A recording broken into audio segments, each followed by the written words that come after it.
नमस्कार किसान भाइयों, कृषि दर्शन की इस प्रातःकालीन सभा में आप सभी का मैं हार्दिक स्वागत करती हूं। हर दिन ही की तरह हम आपके सामने फिर हाजिर हैं कृषि जगत से जुड़ी कुछ जानकारियां लेकर, चाहे वो मौसम की हो, खेती की हो या फिर कुछ योजनाओं की। तो कार्यक्रम को आगे बढ़ाते हैं और सबसे पहले देखते हैं खबरें खेती की। कृषि मंत्रालय अगले 3 वर्ष में 14 करोड़ सॉइल कार्ड जारी करेगा। जैविक कारोबार अगले वर्ष 6,000 करोड़ रुपए होने की संभावना। भारत में पशुधन संख्या में 3.33% की गिरावट। हरियाणा कृषि विश्वविद्यालय ने 2 उन्नत किस्में विकसित की। और कट फ्लावर में पश्चिम बंगाल नंबर 1। नमस्कार, खबरें खेती की में आपका स्वागत है। मैं हूं अंजू श्रीवास्तव और अब खबरें विस्तार से। देश भर में किसानों को सॉइल यानी मृदा कार्ड उपलब्ध कराने की पहल में कृषि मंत्रालय अगले 3 वर्ष तक 14 करोड़ सॉइल कार्ड जारी कर देगा। इससे किसानों को अपने खेत की मिट्टी की गुणवत्ता की सही जानकारी मिल सकेगी और कृषि लागत में कमी आएगी और उत्पादन में इजाफा होगा। केंद्रीय कृषि मंत्री राधा मोहन सिंह ने कहा है कि अगले 3 वर्ष में सरकार 14 करोड़ सॉइल कार्ड जारी कर देगी। कृषि मंत्री ने कहा कि मौजूदा वर्ष में 3 करोड़ किसानों को उनके खेत की मिट्टी की जांच करके फसल के आधार पर पोषक तत्वों, उर्वरकों की सिफारिश के साथ सॉइल कार्ड दे दिया जाएगा।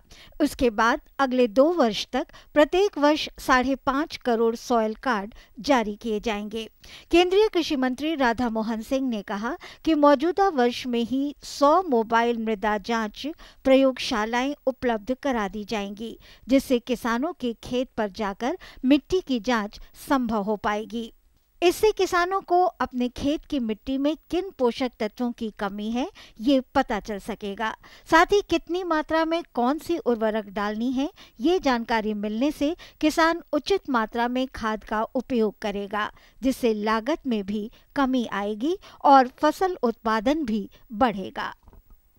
देश में केंद्र सरकार व राज्यों द्वारा जैविक खेती को बढ़ावा देने के कारण अगले वर्ष तक भारत का जैविक उत्पादों का कारोबार 6,000 करोड़ हो जाने की उम्मीद है। देश में 2015 तक जैविक व्यापार 6,000 करोड़ रुपए होने का अनुमान जताया गया है। इसकी संभावना इसलिए है क्योंकि राज्य अच्छी सेहत को लेकर जैविक का खूब प्रचार कर रही है।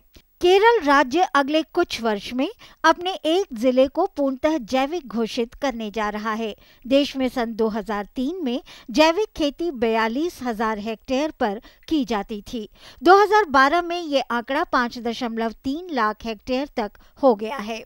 वर्तमान में भारत में जैविक कारोबार करीब 2500 करोड़ रुपए का है और इसमें से घरेलू कारोबार 600 करोड़ रुपए का है, जिसमें 40% की वृद्धि दर जारी है। सरकारी प्रयासों से अगले ही वर्ष जैविक कारोबार में 2 गुने से भी अधिक उछाल आने की संभावना है। देश में पशुधन की कुल आबादी में 2007 की तुलना में 2012 में 3.33% की गिरावट आई है। हालांकि भैंस और मुर्गियों की आबादी में इजाफा हुआ है। देश में पशुधन की आबादी को लेकर हुए सेंसेक्स में 2012 में कुल पशुधन की संख्या 51.20 करोड़ पाई गई है, जिसमें 2007 में हुए सर्वेक्षण की तुलना में 3.3% की गिरावट आई है। सर्वेक्षण के मुताबिक गायों, बकरी, भेड़, गधे, ऊंटों, सुअरों और याक की संख्या में गिरावट आई है, लेकिन मुर्गियों और भैंस की आबादी में इजाफा हुआ है। जहां गाय की संख्या में 4% की गिरावट देखी गई है, वहीं भैंस की आबादी में 12.39% की जबरदस्त उछाल देखी गई है। इससे पशुपालकों का भैंस पालन और मुर्गी पालन की ओर बढ़ता रुझान नजर आ रहा है। सरकार द्वारा हाल ही में घोषित गोकुल मिशन के बाद देसी नस्लों की गाय की संख्या में वृद्धि होने की उम्मीद है। हरियाणा स्थित CCH कृषि विश्वविद्यालय के वैज्ञानिकों ने देश के विभिन्न राज्यों के लिए गेहूं और जौ की अधिक उपज देने वाली तथा रोग प्रतिरोधी किस्में विकसित की हैं। हिसार स्थित चौधरी चरण सिंह हरियाणा कृषि विश्वविद्यालय ने विभिन्न राज्यों के लिए उपयुक्त गेहूं और जौ की उन्नत किस्में विकसित की हैं। गेहूं की विकसित किस्म WH 1142 उत्तर पश्चिमी मैदानी इलाकों में समय से बुआई के लिए उपयुक्त पाई गई है। हरियाणा, दिल्ली, पंजाब, राजस्थान, उत्तर प्रदेश, जम्मू और हिमाचल प्रदेश व उत्तराखंड के तराई क्षेत्रों के लिए ये किस्म उत्तम है। गेहूं की नई किस्म WH 1142 की औसत उपज 48.1 क्विंटल प्रति हेक्टेयर है, जो अन्य की तुलना में काफी अधिक है।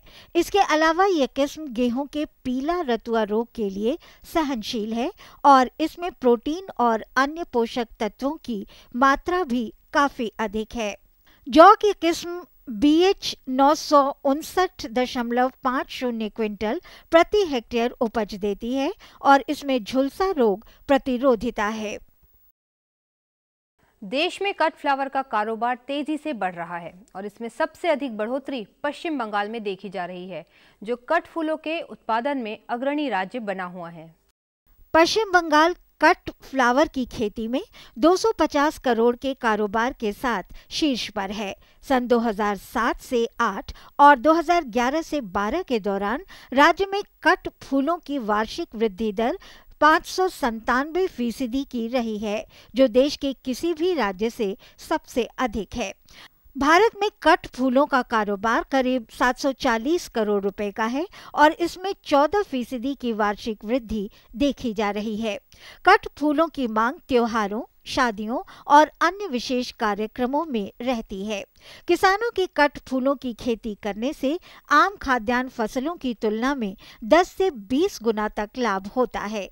ऐसे में पश्चिम बंगाल के किसान फूलों की खेती करके विविधीकरण का बेहद शानदार उदाहरण भी पेश कर रहे हैं और अपनी आमदनी में इजाफा भी कर रहे हैं। खेती किसानी लगभग पूरी तरह मौसम पर आधारित है। इस कारण मौसम की सही जानकारी काफ़ी अहम हो जाती है।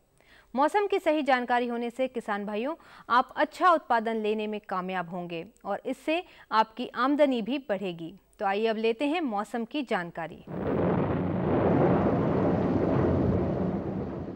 मौसम विज्ञान विभाग के अनुसार पश्चिमी राजस्थान और पड़ोसी क्षेत्रों के ऊपर निम्न दबाव का क्षेत्र बना हुआ है, जिस कारण पश्चिम राजस्थान, पूर्वी राजस्थान, गुजरात, सौराष्ट्र, कच्छ, कोंकण और गोवा, हिमाचल प्रदेश, उत्तराखंड तथा तटीय कर्नाटक में तेज बारिश की संभावना है। पूर्वी, मध्य और प्रायद्वीपीय भारत में बारिश की गतिविधि में वृद्धि होगी और पश्चिमी तट तथा उत्तर पश्चिम भारत में तेज बारिश की संभावना है।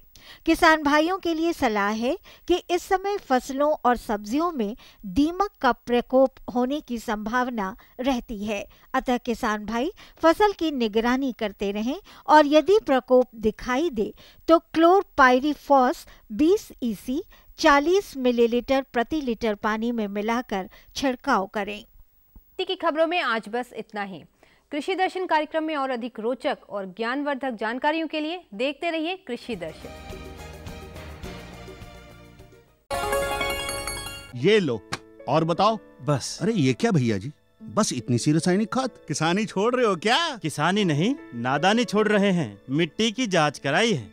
अब तो लालाजी जितनी जरूरत है उतने ही उर्वरक खेत में डालेंगे। हाँ, किसान भाई आज ही अपने जिले की नजदीकी भूमि परीक्षण प्रयोगशाला में मिट्टी की जांच जरूर करवाएं और मिट्टी में पोषक तत्व, नमी व पौधे के विकास को देखते हुए केवल जरूरत के अनुसार ही पोषक तत्व डालें। और हाँ, मिट्टी में गंधक, जस्ता, बोरोन जैसे सूक्ष्म पोषक तत्वों का पता लगाना भी न भूलें।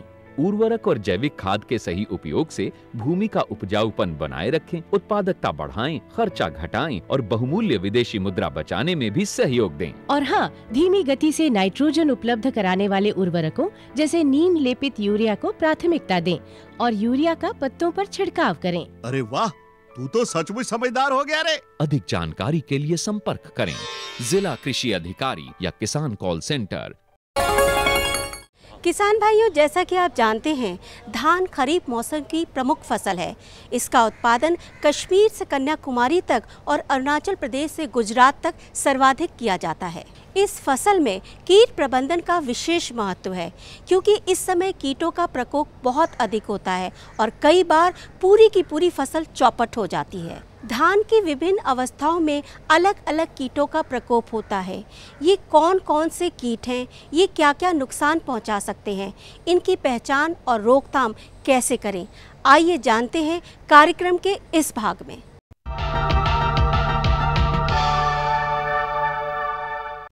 किसान भाइयों, धान इस मौसम की सबसे महत्वपूर्ण फसल है और एक ऐसी फसल है जिसका उत्पादन कन्याकुमारी से लेके कश्मीर तक और गुजरात से लेके मणिपुर और इम्फाल तक भी होता है। तो एक ऐसी फसल है जिसको पूरे भारतवर्ष में उगाया जाता है।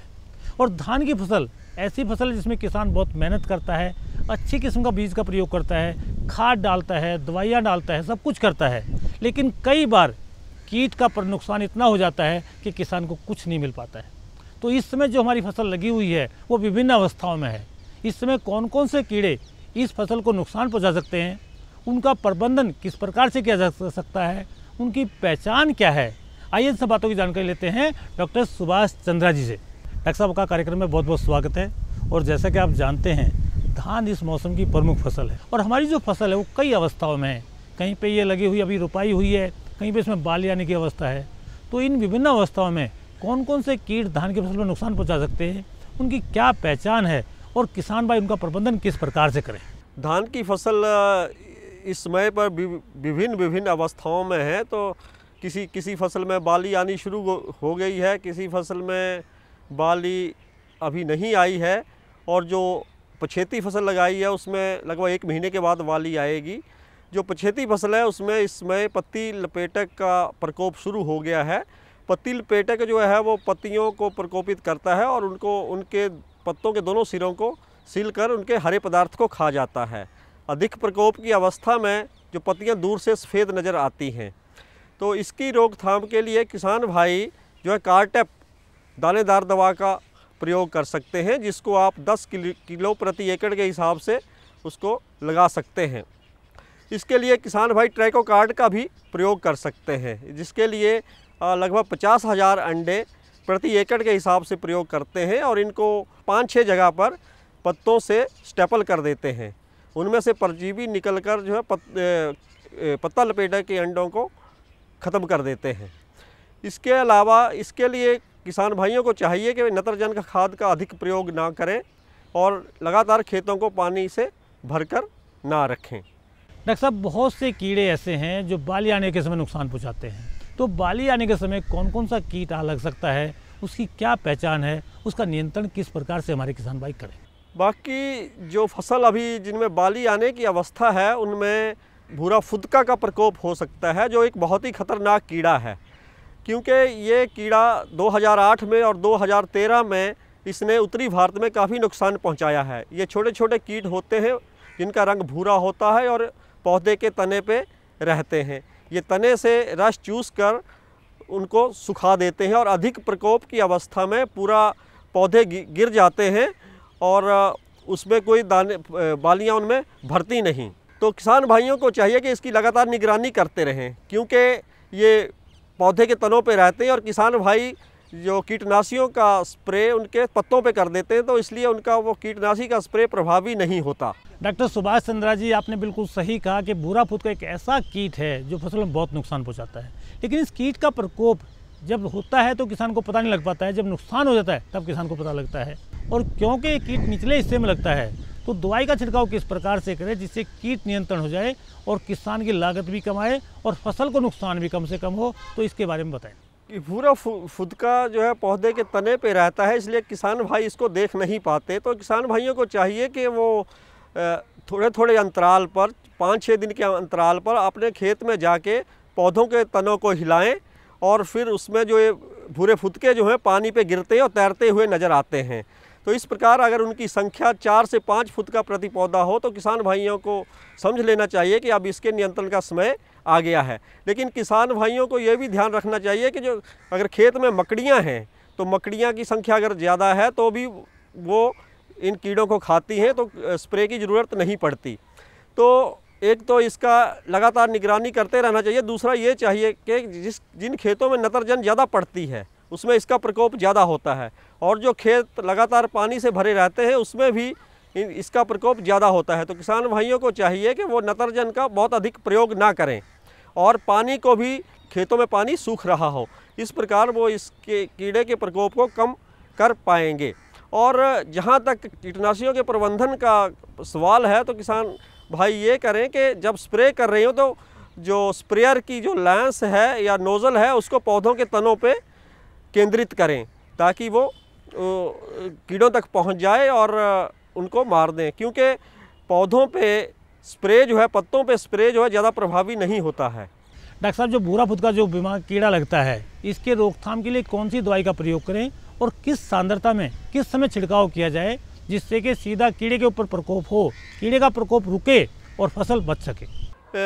भूरे फुदके के प्रबंधन के लिए किसान भाई एक तो इमिडाक्लोप्रिड जो कॉन्फिडोर के नाम से बहुत मशहूर है उसका प्रयोग कर सकते हैं। ये 17.8% लिक्विड मार्केट में मिलता है। इसका 1 मिलीलीटर प्रति 3 लीटर पानी के हिसाब से स्प्रे कर सकते हैं। दूसरे इसके लिए बुप्रोफेजिन है। बुप्रोफेजिन जिसका जो 25% EC के रूप में मिलता है, इसका किसान भाई 2 मिलीलीटर प्रति लीटर के हिसाब से स्प्रे कर सकते हैं। इसके अलावा पिछली साल एक बड़ा अच्छा कीटनाशी जिसको हम ग्लैमर के नाम से जानते हैं, ये 2 दवाइयों का मिश्रण है जिसमें इथिप्रोल प्लस इमिडाक्लोप्रिड, इसका 1 ग्राम प्रति 4 लीटर पानी के हिसाब से इसका स्प्रे कर सकते हैं। लेकिन इन दवाइयों का स्प्रे जो है वो तने पे करना चाहिए। लेकिन एक किसान भाइयों की एक दिक्कत आती है कि जब इस कीड़े का प्रकोप आता है तो फसल घनी होती है तो स्प्रे करना बड़ा मुश्किल है। इसीलिए किसान भाई अगर पावर स्प्रेयर का उस समय पे प्रयोग करें तो ज़्यादा प्रभावी होगा।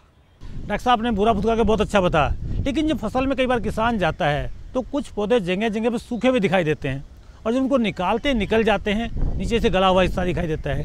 तो ये किसी बीमारी की वजह से होता है, कीड़े की वजह से होता है और कीट की वजह से होता है, तो कौन सा कीट है और इसकी रोकथाम क्या की जा सकती है? सूखी हुई बालियाँ जो खेत में नज़र आती हैं ये तनाछेदक की वजह से होती हैं, जो इसको हम किसान भाई सफ़ेद वाली के नाम से जानते हैं। अगर हम इनको निकालें तो ये निकल आती हैं। तो एक तो किसान भाइयों को चाहिए कि इनको निकाल के मिट्टी में गाड़ दें, क्योंकि इसमें सूंडियाँ होती हैं। अगर उनको हम इधर उधर फेंक देंगे तो फिर दूसरे कल्लों पे चली जाएंगी और बालियों को काट देंगी। तनाछेदक के प्रबंधन के लिए किसान भाई एक तो लाइट ट्रैप का प्रयोग कर सकते हैं।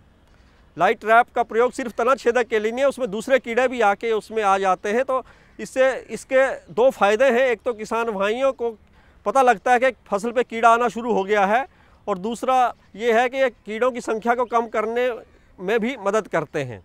जहाँ तक तनाछेदक का सवाल है, ये इसकी सूंडी नुकसान पहुँचाती है। इसके वयस्क पतंगे होते हैं जो तने में घुस के तने को काट देते हैं, जिससे बालियाँ भरती नहीं।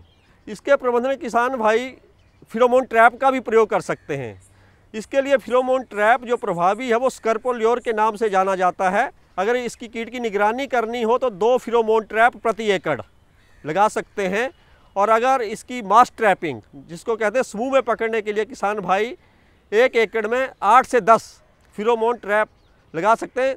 तो इसका फ़ायदा ये होगा कि जितने भी नर पतंगे होंगे वो उनमें आके फंस जाएंगे और जिससे इनका प्रजनन नहीं चलेगा।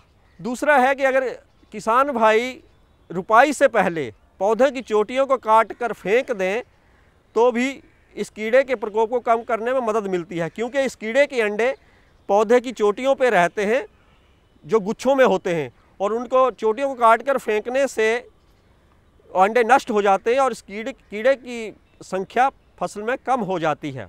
ट्राइकोकार्ड का भी प्रयोग कर सकते हैं। ट्राइकोकार्ड जो मैंने पत्ता लपेटे के लिए बताया था उसी मात्रा में, जैसे 40 से 50 हज़ार अंडे प्रति एकड़ किसान भाई प्रयोग कर सकते हैं। जहाँ तक कीटनाशियों का सवाल है तो कार्टप हाइड्रोक्लोराइड जो 4% दानेदार दवा मिलती है उसका 10 किलो प्रति एकड़ के हिसाब से भुरकाब करें, या 50% वेटेबल पाउडर उसका 2 ग्राम प्रति लीटर पानी के हिसाब से छिड़काव भी कर सकते हैं।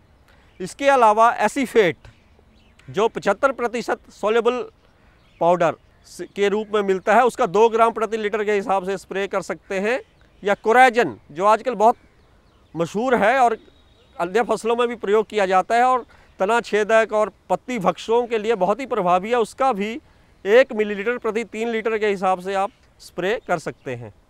डॉक्टर सुभाष चंद्रा जी, बाली के आने की अवस्था में कौन सा ऐसा खास कीट है जो फसल को नुकसान पहुंचा सकता है?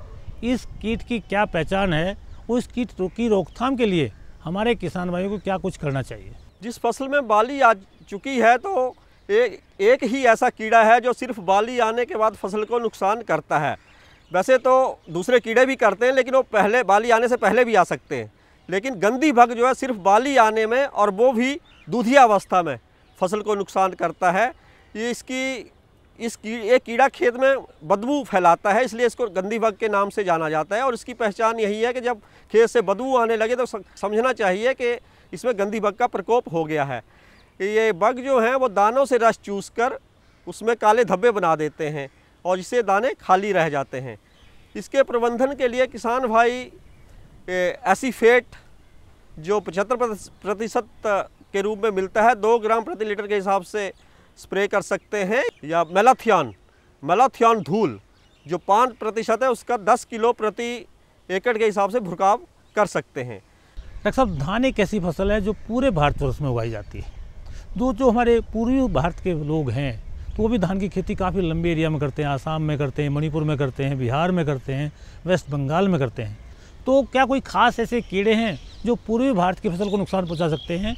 उन किसानों को आप क्या संदेश देना चाहेंगे? किस प्रकार से अपनी फसल को कीट मुक्त रख सकते हैं और किस प्रकार से कम लागत में अच्छा उत्पादन ले सकते हैं? वैसे तो धान की फसल के कीड़े लगभग सभी इलाकों में एक जैसे हैं, लेकिन मौसम के हिसाब से इनके नुकसान के स्तर में फेरबदल होता रहता है। लेकिन जैसे पूर्वी भारत की बात करें तो एक ऐसा कीड़ा है जिसको हम हिस्पा कहते हैं, वो असम वगैरह में उसका प्रकोप ज़्यादा होता है। हिस्पा एक भृंग होता है जो काले नीले रंग का होता है। ये फसल के पत्तों से हरे पदार्थ को खा जाता है, जिससे पत्तों पे सीढ़ी नुमा धब्बे बन जाते हैं और इसकी सूंडी भी पत्तों को नुकसान करती है और उसमें सुरंगें बना देती है। तो ये जहाँ पानी खड़ा होता है और निचले इलाकों में इसका नुकसान ज़्यादा होता है। किसान भाइयों को चाहिए कि भृंग दिखाई दें तो उनको पकड़ के मिट्टी के तेल में डाल के नष्ट कर दें, क्योंकि ये भृंग बड़े बड़े होते हैं और इनको आसानी से पकड़ के नष्ट किया जा सकता है। जहाँ तक रसायनों का सवाल है, किसान भाई इसके लिए एसीफेट 2 ग्राम प्रति लीटर के हिसाब से या मेलाथियन धूल 10 किलो प्रति एकड़ के हिसाब से भुरकाव कर सकते हैं। डॉक्टर साहब ने बिल्कुल ठीक कहा कि पूर्वी भारत है उसमें हिस्पा जो एक ऐसा कीट है जो नुकसान पहुंचा सकता है। लेकिन जो मध्य भारत के किसान हैं या हमारे दक्षिणी भारत के किसान हैं, उस फसल में कौन सा कीट लग सकता है उनकी फसल में?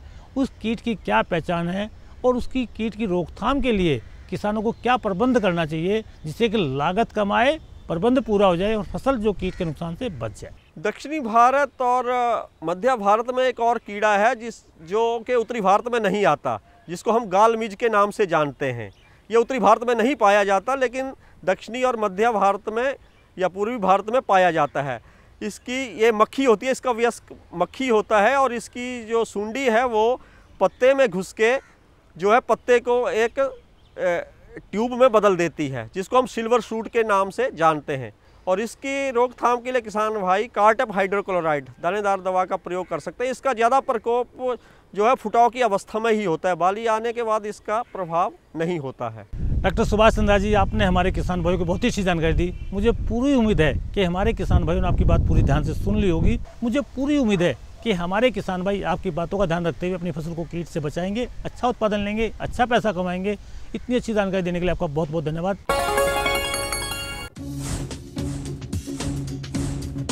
जुड़िए हमारे साथ ट्विटर पर twitter.com/कृषिदर्शन.dd, फेसबुक पर facebook.com/कृषिदर्शन.dd और देखिए कृषि दर्शन अब YouTube पर भी youtube.com/user/कृषिदर्शन.dd।